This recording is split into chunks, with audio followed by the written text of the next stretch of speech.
A good day and a warm welcome to today's earnings call of the Iute Group AS. I am delighted to welcome the CEO Tarmo Zilt, CFO Kristel Kurvitz, and CRO Tavu Rahomegi, who will speak in a moment and guide us through the presentation and the results.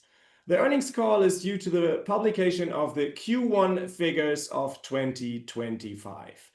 After the presentation, we will move on to a Q&A session in which you will be allowed to place your question directly to the management. And having said this, we will start and I hand over to you, Tarmo. Thank you very much, Ingmar. Good afternoon, good morning from my side as well. Good morning to you, Kristel, in somewhere far away in USA. I know it's night, so thank you that you found your sleep time to join our call. And also thank you, Tarmo, for joining us, because part of our today's discussion will be focused on improvements in the credit quality. And perhaps you may also want to use the opportunity to ask questions directly from the group's chief risk officer covering any type of risks. So please use the chance. We are actually very happy with our Q1 results.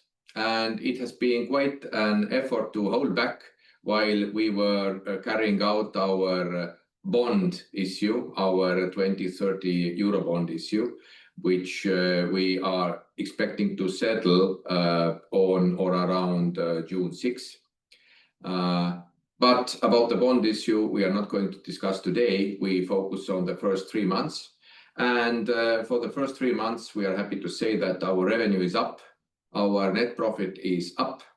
Our revenue diversification is ongoing. We have continued our improvement of operational efficiencies. We have made progress with deployment of artificial intelligence. And also, very important, we have improved the credit quality.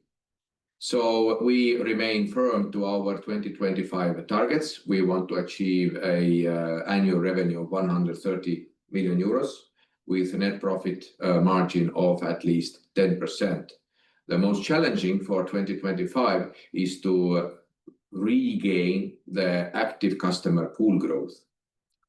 So if we now go into the detailed drill down of the picture, then as you see, the Q1 net profit was 3.4 million, which is a result of 28.8 million euros revenue that the customers paid for the 3 different types of services: for the loans, which makes approximately 90% of group's total revenue, and for the wallet, aka payments, processing of any kind of money, and for the insurance brokerage. We made in total more than 1.27 million wallet transactions. We processed more than 1.27 million transactions. We processed also a lot of loan applications, out of which 28.1% were fully automated. And now I speak, this refers to our non-bank business, whereas in the bank business, we haven't yet established a fully automated loan process. But I am fairly optimistic that we will see first fully automated loans appearing to the statistics in Q2, because we just launched our fully automated loan sequence trial still in Enerbank Moldova. So that leads us back to the improved OPEX to revenue ratio, which for the group was 38.6%, including one-off expenses, which were paid only in Q1, and we don't expect to reoccur those expenses in the future. So that is the very big picture: revenue up, profit up, loan portfolio slowly up. And what is challenging is to grow the number of total active customers, where we today stand at 257,000 people. Looking at the loan issues, we see that in Q1 we have been more conservative in the approach.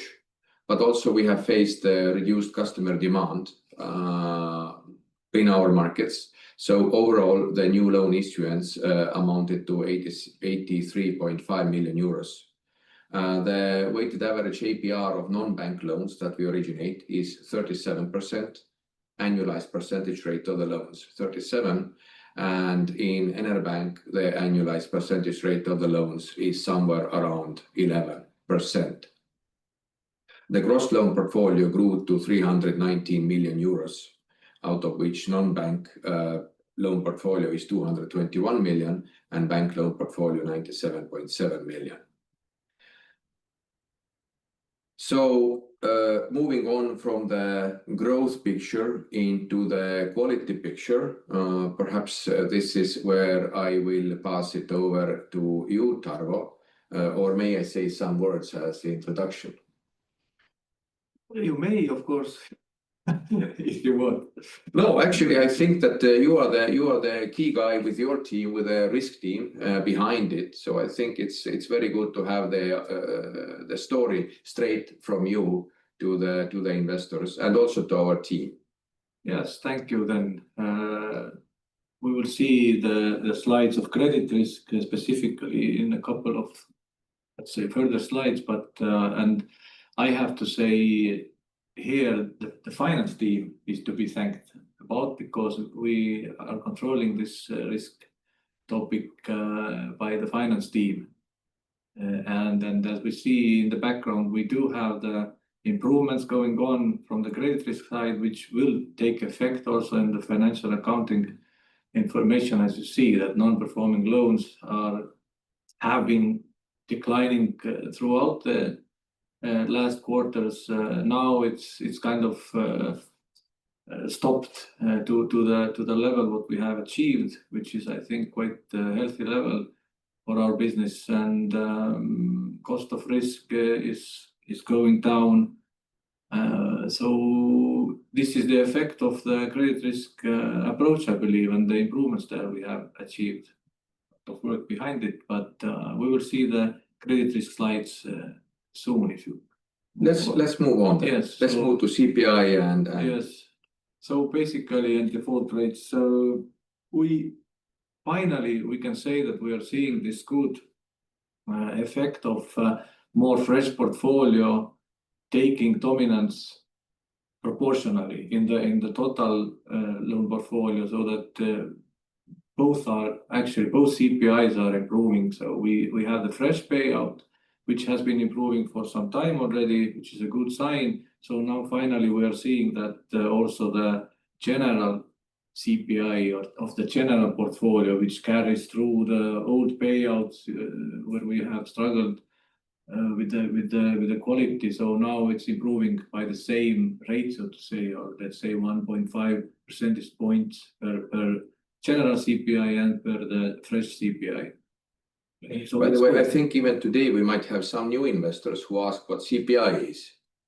It is explained here, yes, but we can just very simply put, we are comparing the monthly expectations from the monthly installments of all paid out loans.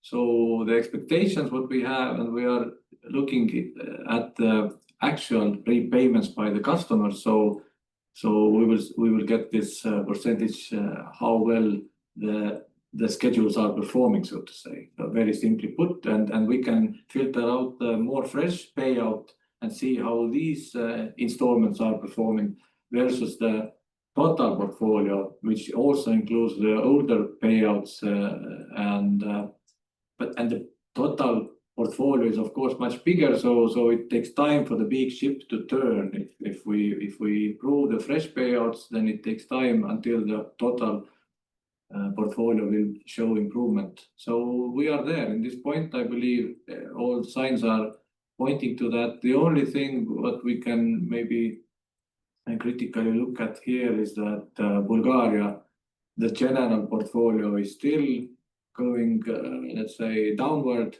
in the quality, and it has not taken effect still the fresh portfolio proportionally. which actually has a good performance. So we will have to wait for a little bit longer until the older portfolio will mature and is out of the calculation, so to say.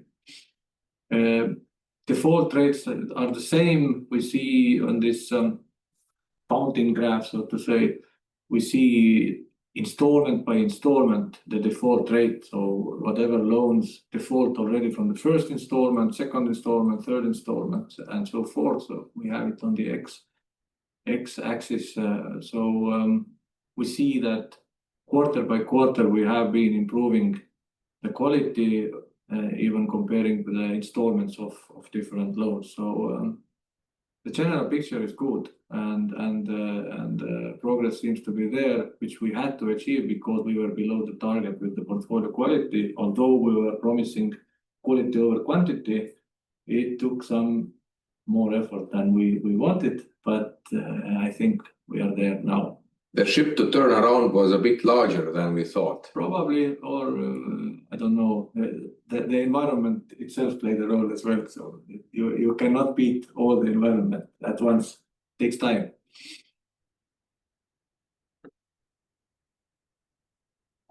Okay, do I change the slide? Let's try. That's the financials. Kristel, are you still there with us? Yes, I am still. Oh, glad to hear your lovely voice. I know that you have been working hard for last few months. So please, what can you say? Today. And she has birthday. Yeah. Happy birthday to you. Birthday. Yeah, thank you. Yes, and sorry for my my sleepy voice. But yes, before I cover our financial highlights, I would like to thank all of your dear investors, the ones who decided to stay with us, and with whom we made the terrific exchange in a volume of 52 million euros. And also to thank you new investors who invested to our new 2030 bond. Thank you for the trust you have placed in us. Regarding figures, as you see, the total consolidated revenue close to 29 million euros. As Tarmo also said, on yearly basis increased by 9%. At Iute's side, revenues up by 11%, and Enelbank side, revenues down by 2%. And the main reason behind lower revenues from deposits and banking fees. All in all, we doubled insurance revenues, and at the moment, or during the first quarter 25, 90% of revenues are loan revenues, and 10% of the revenues belongs to wallet and insurance. As you know, our aim is to increase wallet and insurance revenues up to 20%. Our adjusted EBITDA, 11.5 million euros. On a yearly basis, increase by 8.5%. Iute non-bank adjusted EBITDA increased by 13%, and at Enelbank side, adjusted EBITDA decreased by 18% due to the lower level of revenues and higher level of operational costs. Our net profit, 3.4 million euros during the first quarter 25, and as you see, due to that, net profit margin up to level of 12%.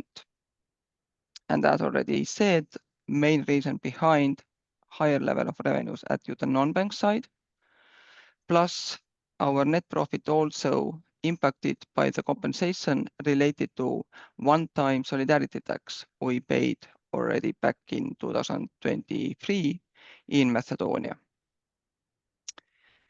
As you see, also leverage ratio up to the level of 5.8, as last 12 months consolidated adjusted EBITDA stayed at the same level, and interest-bearing liabilities during the last 12 months increased by 4%.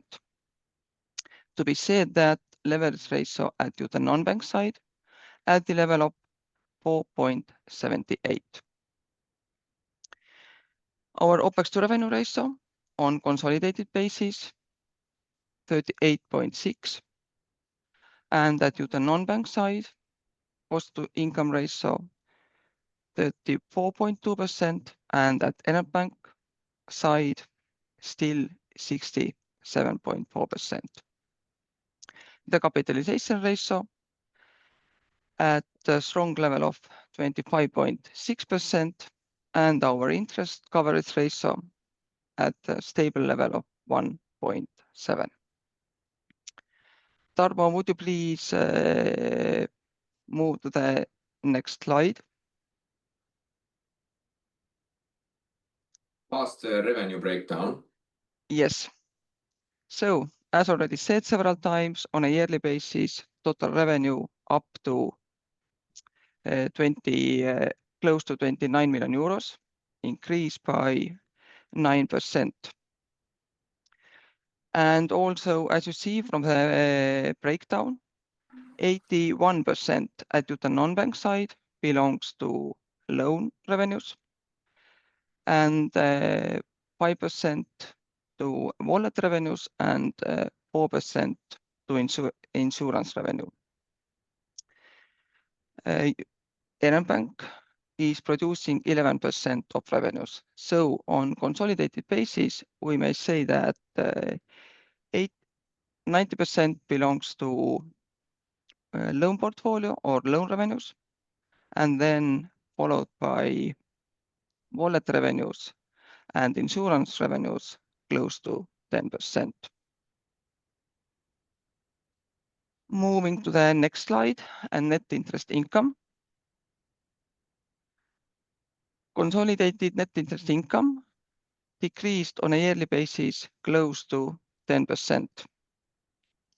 And as you also see from the split, at Enetbank side, net interest income was at the same level as a year ago. And at Enetbank, for Iute non-bank side, net interest income increased by close to 10%. As you also see from the split in the middle, most of the revenues regarding Iute non-bank side are coming from Iute Albania, close to 40%, equally covered by Iute Moldova and North Macedonia, around 20%, followed by Iute Bulgaria, around 6%, and in total, Enetbank is producing 13% of net interest income. Net interest margin up to 28.9, and regarding Enetbank, net interest margin 14.9. And as you see at Iute non-bank side, risk-adjusted net interest margin at the level of close to 16, and at Enetbank side 14.8. And of course, the main reason for improvement at Iute non-bank side already explained also, but by Tarmo, as CPI 30 improved, as our default rate improved. So that is the main reason regarding risk-adjusted NIM also improved. So moving further, and our operational expenses.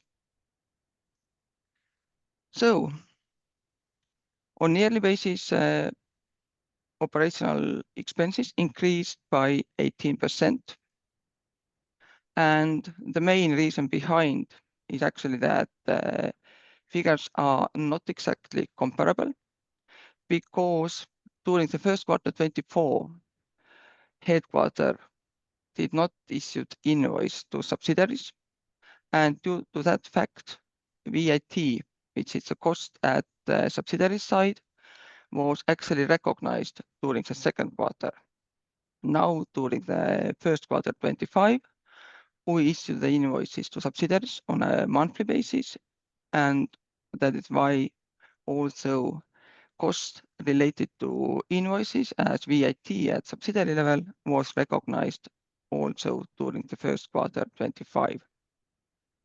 And also, of course, as you already see from the breakdown, that also as we started the process to increase in-house IT team and not to rely only outside IT providers, you also see step by step, even during the 25, that our salary cost, personnel cost will increase slightly day by day. And at some point, IT costs from outside providers will drop. As I already said, yes, consolidated OpEx to revenue ratio at the level of 38.6. Iute non-bank side, OpEx to revenue ratio at the level of 34, but at the bank side, more than 67%, and that is also the topic we are working on it to be more efficient at the bank side, as we have set in-house the target for bank to be at the level of 50%. Moving further to the next slide. As you see, year-on-year basis, adjusted EBITDA increased by 8.5%. And the main reasons also visible on the right side. Total revenues increase at Iute non-bank side by 2.5 million euros. And also the biggest impact, of course, OpEx increase, as I already said, so that all in all, from 10.6 during the first quarter 24, now we ended up with a result of 11.5 million euros. Moving to the next slide, please. So on consolidated basis, total assets at the level of 431 million euros. On quarterly basis, balance sheet increased by 4%, and equity increased by 3% from 74 to 76 million euros. Still, 82% of total assets included the net loan portfolio and cash. At the end of first quarter 25, we had interest-bearing liabilities of 341 million euros, and 34% are covered by bonds, 48% are covered by deposits and loans, and 15% are covered by B2B platforms. So to sum it up, as also Tarmo said, we had a strong first quarter, and with your trust, dear investors, and with excellent result of exchange and new bond issuing, definitely we will have a stronger quarter ahead of us during the 25. That is all from my side at the moment, and Tarmo, I will once again give a word to you. Back to Tallinn. Thank you, Kristel. Thank you. So on the last slide, what immediately drops out to my eyes is that the loans and borrowings have increased faster than the total liabilities. Liabilities year end of 24 were 341, and end of Q1 they were 354. So the increase is about 14 million, whereas the assets have grown during the full year of 24, and Q1 they have grown by more than 50 million euros. So there has been growth, significant growth through the last year, and if we really look at it from the very big picture, then what are the forces that we are dealing with and overcoming? On the one hand, we are issuing more loans and growing the loan portfolio, but the pricing is going slowly down because that is a competitive situation, especially with the banks, but also that is a sustainable path, because if customers start to take loans which are already in thousands of euros for many years, then clearly APRs in high 30s will not be sustainable. And we are talking about moving towards the range of low 30s or high 20s. That on the one hand. On the other hand, there is improvement in the credit quality, very important. So the cash flow remains strong and the default rates remain also very supportive for sustainable growth. And on the third hand is the improvement in operational efficiencies, essentially letting more robots to do the same amount of work and to dedicate human team members only to the work which creates value for the end customers. And I believe that we will see further progress during Q2 and the following quarters in terms of operational efficiencies, especially in the Enerbank, also in terms of increase of revenue, that includes the Enerbank. And also we expect to keep the good level of credit quality. So that in the big picture will be the summary also from my side, and now we are ready to take your questions. Thank you. Yes, thank you very much for the presentation and the deep dive into the numbers. And we now start with a Q&A session. And as you wish to place a question, dear participants, please use the raise your hand button of Zoom so I can give you the opportunity to use the audio line to speak with the management, or put your question in the chat box. Wait for a few moments if there's someone with a raised hands. On the other hand, we have one question in our chat box. I'll read it out for you. Could you explain a bit the North Macedonia solidarity tax? You guided earlier that you don't expect any such tax in upcoming periods. Was this 1.3 million for the full year 24? Should we expect similar cost for this year? Well, with the Macedonia solidarity tax, let me just get some facts straight. It was imposed upon us through a sudden change of law, unexpected.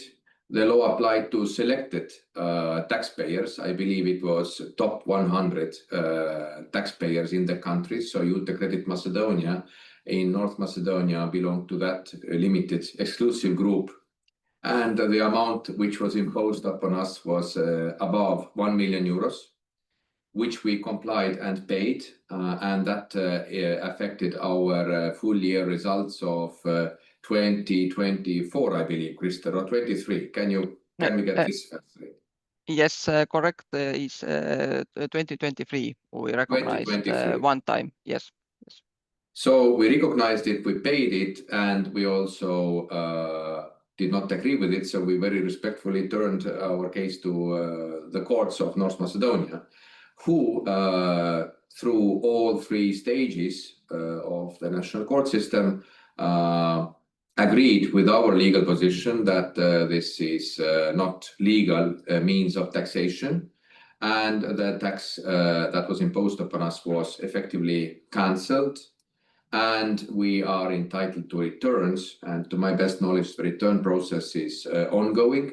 It will take time.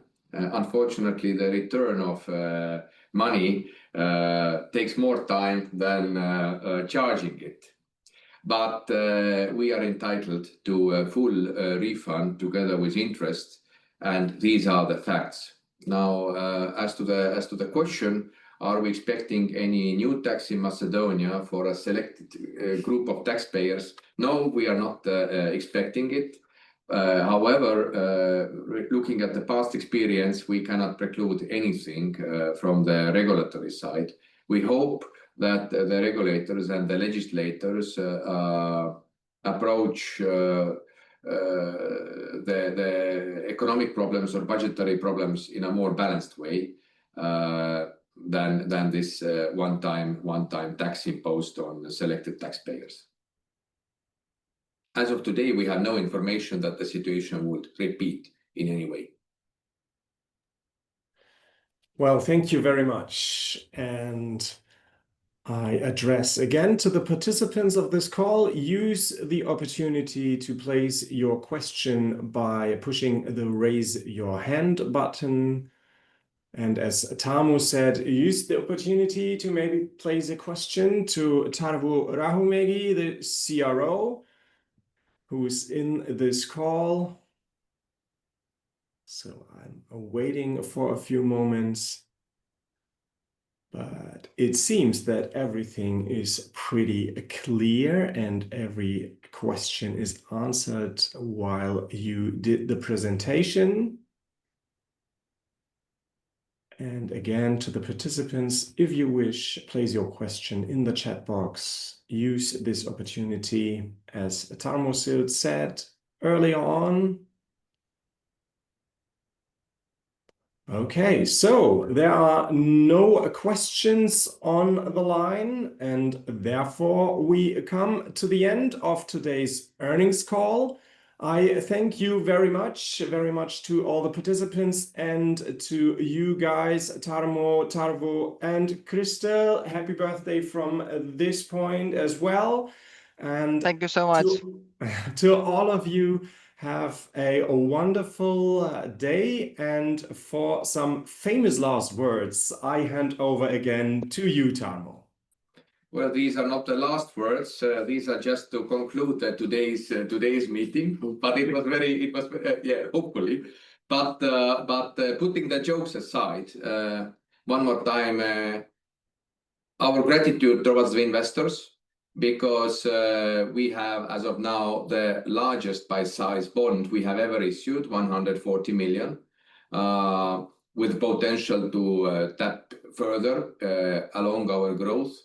The total amount of outstanding Eurobonds after successful settlement within a week, we will have 187 million euros outstanding. So that's a great achievement. Also, our gratitude goes to all our winning team members in Iute Credit Moldova, in Enerbank, who is showing the first signs of turnaround, also to our team members in Macedonia, team members in Albania, team members in Bulgaria, who are also showing first signs of turnaround in terms of credit quality, and also to all team members in Tallinn, and in Luxembourg, and risk people, and sales people, and technology people, and legal and compliance, and finance, and HR, and data science, and business architecture, and PR, and who did I not mention now? Sales, maybe. Sales. Commercial. Well, commercial one more time. I think I mentioned sales, but yeah, commercial is very, very important. Oh, and customer experience.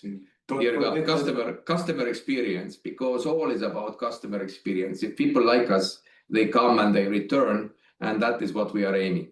So thank you very much. And if not sooner, then we speak again at the next earnings call.